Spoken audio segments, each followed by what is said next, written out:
bilateral energy, for example, that we closed in June with Egypt and Israel, it has played an important role in our strategy to get rid of the Russian fossil fuels. How convenient! How convenient! In 2010, they conduct a geological survey and find this monstrous giant gas field in the Middle East. It's called the Leviathan, and it's in the Mediterranean Sea on the Levantine Basin. That means it's right off the coast of Palestine, Lebanon, Syria.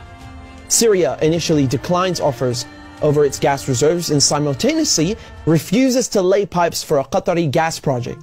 What a coincidence! Barely a year later, war breaks out in Syria. And who's funding it? Qatar and Israel and the United States are just some of the parties funding and running this war to overthrow the government in Damascus. Today, the United States control 1/3 of Syria. They control all of Syria's oil fields, and Israel is bombing Syria's most vital port, Latakia, on a regular basis. So they're cutting off all the oil revenue and destroying, crippling any maritime activity, such as trade, such as gas exploration.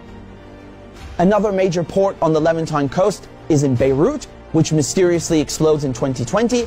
And so Israel, proposing itself as a solution to Europe's gas shortages, shows up with an FPSO, this enormous gas extraction vessel, and tries stealing gas from Lebanon's Karish gas field. And, this reignites a huge maritime border dispute.